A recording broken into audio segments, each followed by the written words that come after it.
Dear students, you are welcome to my online teaching classes. I am Shishpal Chauhan. This is video lecture 2 of God sees the truth but waits. प्यारे बच्चों, ये दूसरा video lecture है आपके नए lesson, नए syllabus के नए lesson God sees the truth but weights, और ये बीए पार्ट 1 के लिए फर्स्ट सेमेस्टर के सिलेबस में ये लेसन आता है। God sees the truth but weights. God sees the truth but waits। अब तक आपने जो पढ़ा कि एक्सनो नाम का एक व्यापारी सराय में ठहरता है किसी और व्यक्ति के साथ। बड़ा सीधा साधा अपने फैमिली में मस्त रहने वाला व्यक्ति है और दुर्भाग्य का शिकार हो जाता है।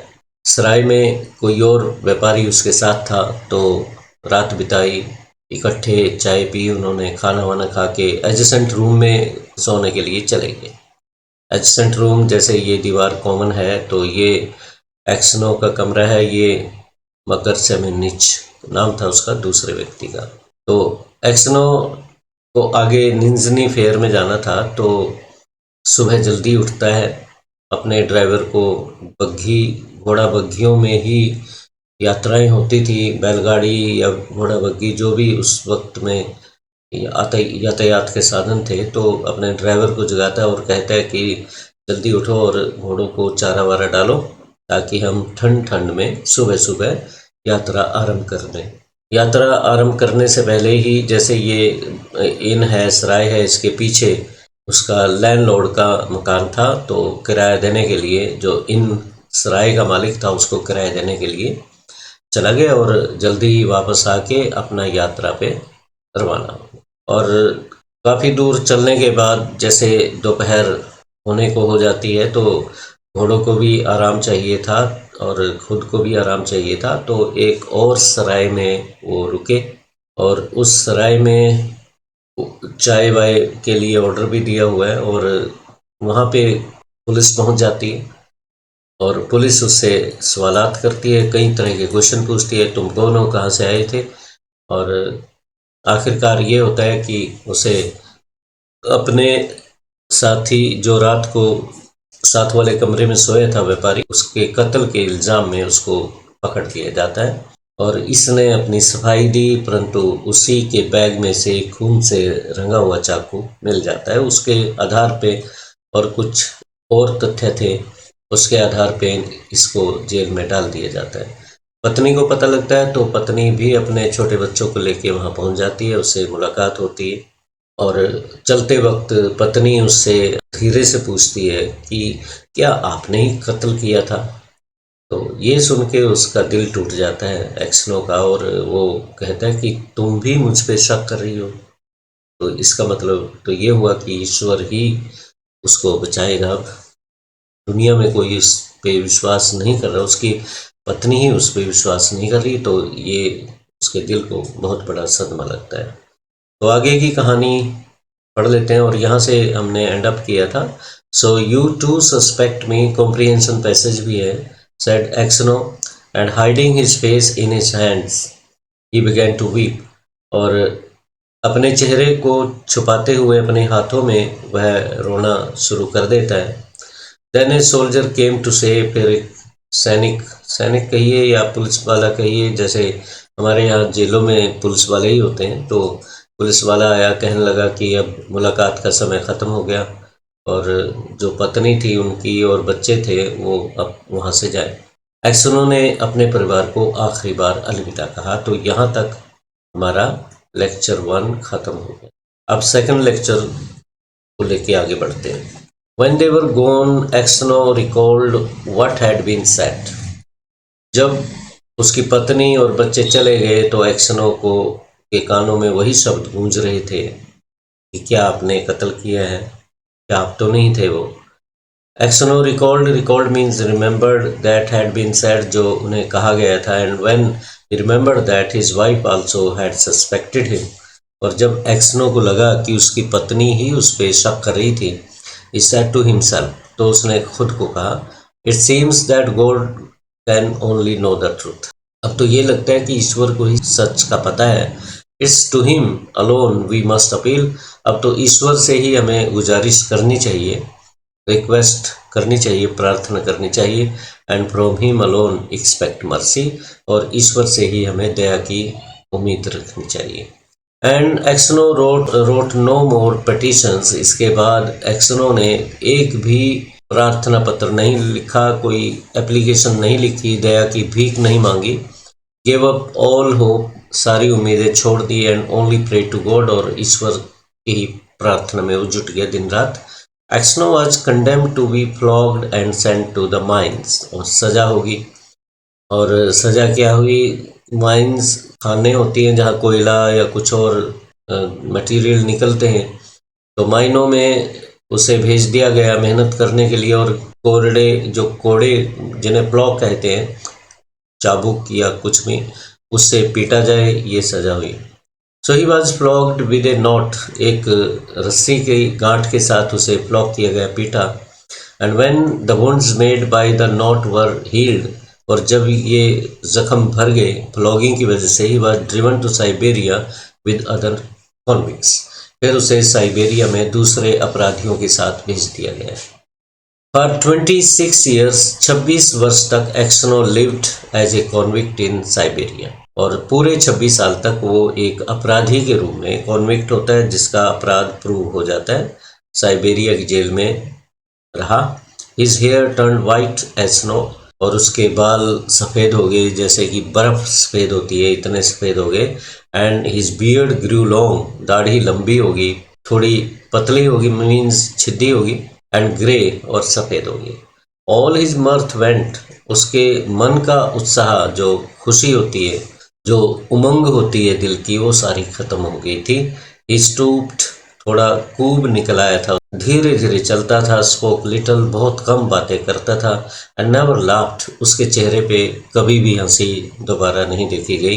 बट ही ऑफन प्रेड, जब भी दिखाई देता तो भगवान से वो कुछ प्रार्थना कर रहा होता। In prison Aksionov learned to make boots, जेल में उसे बूट्स बनाने आ गए, शूज़ बनाने आ गए। And earned a little money, और पैसा भी कमाया थोड़ा बहुत, जैसे जेल के रिवाज होते हैं, उन्हें काम करके अपनी रोटी कमानी पड़ती है। विद विच ही बॉट, और इस पैसे से उसने पुस्तकें ली, जैसे कि the lives of the saints, तो ये सेंट्स के जीवनी के बारे में उसने पुस्तक ली, पढ़ी इस बुक को। When there was light enough in the prison, जब प्रिजन में रोशनी होती, सूरज की धूप होती, तो इसको पढ़ता। एंड ऑन संडेज, और संडेज के दिन चर्च में जाता, जो प्रिजन में थी, और वहाँ जाके लेसन्स पढ़ता, और क्वायर में समूह गान गाता, भगवान की प्रशंसा में गीत गाता। For his voice was still good, क्योंकि उसकी आवाज़ अभी भी अच्छी थी, और नौजवानी में शराब पीता था, आपको पता ही है, और गीत भी गाया करता था। He was such a character who was full of mirth. The prison authorities liked Exno for his meekness, और अनुशासन बहुत ज़्यादा आ गया था। प्रिजन अथॉरिटीज़ उसके अनुशासन की वजह से, उसकी विनम्रता की वजह से, लाइटनेस की वजह से बहुत पसंद करते थे। मीकनेस, विनम्रता। And his fellow prisoners respected him, और उसके जो साथी कैदी थे वो भी इज्जत करते थे। दे कॉल्ड हिम ग्रैंडफादर, उसे दादाजी कहते या द सेंट कहते। When they wanted to petition the prison authorities about anything, जब कैदियों को कुछ पत्र लिखना होता, कोई भी अपील करनी होती प्रशासन को जेल के, तो वो उसकी ही मदद लेते, उसी को कहते दादाजी ये पत्र लिखिए, हमें शिकायत करनी है, हमें दिक्कत आ रही है जेल में। They always made Aksionov their spokesman, Aksionov ही उनका स्पोक्समैन बनता, उनकी बात कहता आगे। And when there were quarrels among the prisoners, जब प्रिजनर्स में लड़ाइयाँ होती, झगड़े होते, दे केम टू हिम, सुलह के लिए उसी के पास आते। एंड टू जज द मैटर, और वो अपनी उनके बीच में सुलह करा देता। No news reached from his home, Aksionov के पास कोई भी समाचार नहीं पहुंचा उसके घर से। And he didn't even know if his wife and children were still alive, और उसे बिल्कुल भी समाचार नहीं मिला कि उसके परिवार वाले, उसकी पत्नी, उसके बच्चे जीवित हैं या नहीं। One day a fresh gang of convicts came to the prison, एक दिन क्या होता है, एक नया गैंग कॉन्विक्ट्स का, अपराधियों का उस जेल में लाया गया। जेल में शिफ्ट किए वो कैदी। इन द इवनिंग, शाम को कैदी इकट्ठे होते हैं। The old prisoners collected round the new ones. तो जब भी नए कैदी आते तो पुराने कैदी उनके चारों तरफ बैठ जाते हैं और पूछते उनसे, उनके शहर के बारे में पूछते, विलेज के बारे में, गांव के बारे में कि कहाँ से आए हो, and what they were sentenced for, और सजा क्या हुई है। तो उनके अपराधों के बारे में भी पूछते। Among the rest Aksionov sat down near the newcomers. इनमें एक्सनो भी बैठा हुआ था। And listen with downcast air to what was said, और सब कुछ सुन रहा था आंखें नीचे करके। One of the new convicts, इनमें एक नया कॉन्विक्ट था, लंबा, वेल बिल्ट, स्ट्रॉन्ग, 60 साल की उम्र थी, फिर भी शरीर में काफ़ी मजबूत था। With A closely cropped grey beard, सफ़ेद रंग की बियर्ड है, दाढ़ी है और कटी हुई है। was telling the others, और वो दूसरों को बता रहा था, what he had been arrested for, कि उसे किस वजह से अरेस्ट किया गया था। वो डींगे मार रहा था अपनी। कहता है, well friends, he said, I only took a horse that was tied to a sledge। कहता है, मैंने कोई बड़ा गुनाह नहीं किया, मैंने सिर्फ घोड़े को उसके स्लेज से खोला। स्लेज कोई गाड़ी, बग्घी वगैरह से बंधा हुआ होगा। एंड आई वॉज अरेस्टेड, मुझे अरेस्ट कर लिया गया और चोरी का इल्ज़ाम लगा दिया गया मेरे ऊपर, जबकि मैंने सिर्फ खोला था। और मैंने कोर्ट में कहा, he said I had only taken it to get home quicker, मैंने तो इसलिए खोला था कि मैं अपने घर जल्दी पहुंच जाऊं और इसे बाद में छोड़ दूंगा। बिसाइड्स, इसके अतिरिक्त, the driver was a personal friend of mine, जो उसका ड्राइवर था वो मेरा जानकार था, व्यक्तिगत दोस्त भी था। So I said, it's all right, ठीक है। वो कहते नहीं, no said they, you stole it, उन्होंने कहा कि तुमने चोरी की। बट हाउ और where I stole it, they could not say, परंतु कैसे और कहाँ से मैंने उसे चुराया, इसको वो नहीं जान सके। फिर कहते हैं कि एक बार मैंने वास्तव में गुनाह किया था, गलत काम किया था, and ought by rights to have come here long before, और पहले ही अब मुझे इस जेल में आ जाना चाहिए था। But that time I was not found out, उस वक्त भी मैं पकड़ा नहीं गया। Now I have been sent there for nothing at all, और यहाँ पे मुझे जेल में बिना मतलब के भेज दिया गया। फिर अपनी बात से थोड़ा सा मुकरता है, but it's lies I am telling you, मैं झूठ, यहाँ पे यही मतलब निकलता है, शायद मैं थोड़ा बहुत झूठ कह रहा हूँ। I have been to Siberia before, पहले भी साइबेरिया में आया हूँ मैं, but I didn't stay long, परंतु यहाँ मैं ज़्यादा देर तक नहीं ठहरा था। इसका मतलब जेल तोड़ के भागा होगा। किसी ने पूछा, वेयर आर यू फ्रॉम, आप कहाँ से हो? वो कहता है, फ्रॉम व्लादिमीर, व्लादिमीर से हूँ। My family are of that town, मेरा परिवार वहाँ से बिलोंग करता है। माई नेम इज़ मकर, और मकर मेरा नाम है। And they also call me Semyonich, वो मुझे सेम्योनिच भी कहते हैं। Aksionov raised his head and said, और व्लादिमीर का नाम सुनते ही एक्सनो ने अपना सिर ऊपर उठाया और कहा, tell me Semyonich, do you know anything of the merchants Aksionov of Vladimir? Semyonich, मुझे ये बताइए कि आपने व्लादिमीर के जो व्यापारी थे एक्सनो, उसके बारे में कुछ सुना है? आर दे स्टिल अलाइव, क्या वो अभी भी जिंदा है? वो कहता है, know them, of course I do, बिल्कुल। द एक्सनोज आर रिच, एक्सनो का परिवार अमीर है। दो their father is in Siberia, यद्यपि उनका पिता, उनका फादर साइबेरिया की जेल में है। वो हमारी तरह पापी है, इट सीम्स, ऐसा लगता है। As for you grandad, how did you come here? और फिर उससे पूछता है कि आप कैसे आए यहाँ, जहाँ तक तुम्हारा ताल्लुक है दादाजी, आप कैसे आए यहाँ? Aksionov didn't like to speak of his misfortune, Aksionov अपने बदकिस्मती की कहानी किसी को सुनाना नहीं चाहता था। ही ओनली साइड, उसने एक लंबा सा सांस लिया और कहा, फॉर माई सिंस, अपने पापों की वजह से आया हूँ। I have been in prison these 26 years, और मैं 26 साल से इस जेल में हूँ। What sins, asked Makar, Makar ने कहा, क्या पाप किए आपने? But Aksionov only said, Aksionov ने मात्र ये कहा, well well, I must have deserved it, हाँ किए पाप, मैं डिजर्व करता था यहाँ आना, इसलिए आ गया। He would have said no more, Aksionov कुछ और भी ना कहता, but his companions told the newcomers how Aksionov came to be in Siberia. Aksionov के बारे में दूसरे कैदियों ने नए कैदियों को सब कुछ बता दिया कि किस वजह से वो साइबेरिया में आए। How someone had killed a merchant, किस तरह से किसी ने एक व्यापारी को मार दिया था। And had put the knife among Aksionov's things, और किस तरह से उनसे लथपथ चाकू उसके बैग में रख दिया गया था। And Aksionov had been unjustly condemned, और ये उन्होंने कहा कि इसको तो बिना मतलब के सजा हुई है।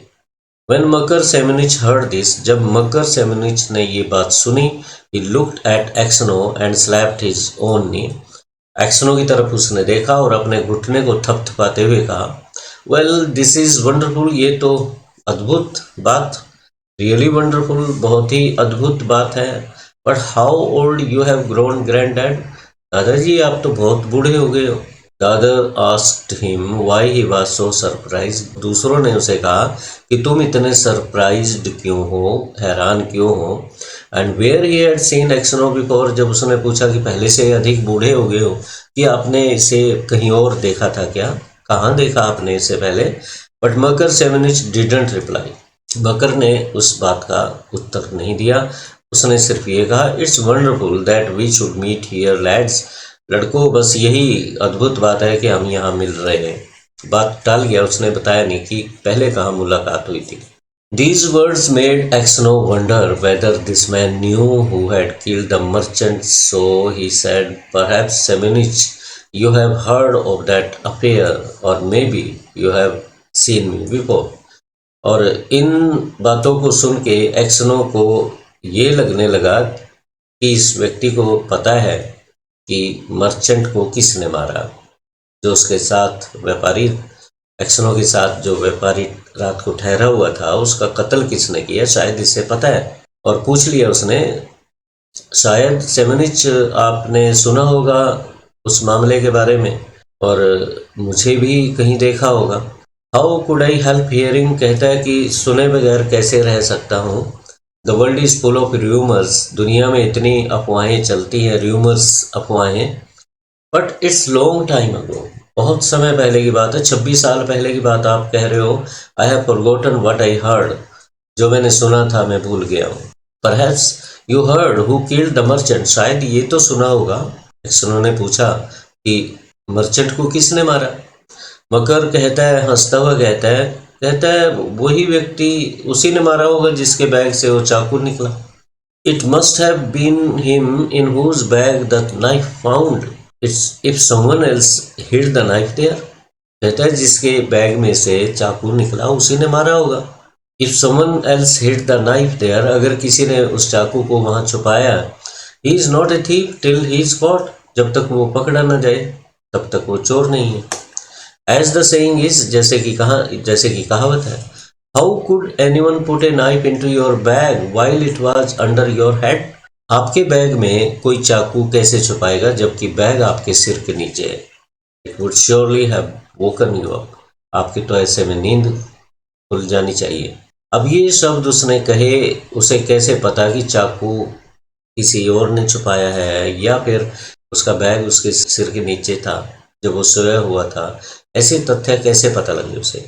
When Exno heard these words, जब एक्सनो ने ये शब्द सुने, he felt sure this was the man who had killed the merchant, कि यही वह व्यक्ति है जिसने उस व्यापारी को मारा था। He rose and went away, और एक्सनो वहां से खड़ा हो गया, चला गया। All that night Exynos lay awake, सारी रात एक्सनो सोया रहा, जागता रहा। He felt terribly unhappy, भयानक रूप से उदास था। And all sorts of images rose in his mind, उसके दिमाग में सारी बातें याद आ रही थी। There was the image of his wife, अपनी पत्नी याद आई उसे, बच्चे याद आए। When he parted from her to go to the fair, जब वो मेले के लिए चला था सुबह सुबह, एक अच्छे मूड में रवाना हुआ था। He saw her as if she were present, उसे ऐसा लग रहा था अपने दिमाग में जैसे उसकी पत्नी उसके सामने खड़ी है। Her face and her eyes rose before him, अपनी पत्नी का चेहरा, उसकी आंखें उसकी आंखों के सामने नजर आ रही थी। He heard her speak and laugh, उसको सुन रहा था, बोलते हुए हंसते हुए देख रहा था। Then he saw his children, फिर बच्चों का ख्याल आया उसे। छोटे छोटे बच्चे थे उसके as they were at that time, जैसे वो उस समय थे। One with a little cloak on, एक ने तो एक चोगा सा फ्रॉक टाइप पहना हुआ था। Another at his mother's breast, दूसरा अपनी माँ का दूध पी रहा था। And then he remembered himself, फिर अपने आप को याद किया। As he used to be, जैसे वो नौजवानी में खुश मिजाज हुआ करता था। Remember how he sat playing the guitar in the porch, उसे फिर वो घटना याद आई अभी की, जब वो पोर्च में बैठा हुआ गिटार बजा रहा था। वेयर ही वाज अरेस्टेड, जहाँ उसका अरेस्ट हुआ था। And how free from care he had been, उसे याद आया कि वो इतना बेपरवाह उस वक्त था, कोई चिंता नहीं थी उसे। He saw in his mind, अपने दिमाग में इन चित्रों को देख रहा था। The place where he was flogged, जिस जगह पे उसे कोड़े लगाए गए थे, पीटा गया था। द एग्जीक्यूशनर, जो कोड़े मार रहा था उसे, उसका चेहरा याद है। And the people standing around, लोग उसके चारों तरफ एकत्रित होके देख रहे थे और चेन्स में बंधा हुआ था। कॉन्विक्ट्स भी खड़े थे। ऑल द 26 ईयर्स, पूरे 26 साल जेल लाइफ के उसके आंखों के सामने आए। And his pre mature old age, और वक्त से पहले का बुढ़ापा उसे याद आया। तो प्यारे बच्चों, अब ये वीडियो नंबर 2 यहीं ख़त्म कर लेते हैं। अब इसके बाद नेक्स्ट वीडियो, लास्ट वीडियो लेके मैं फिर आऊँगा। Till then have a nice day, thank you.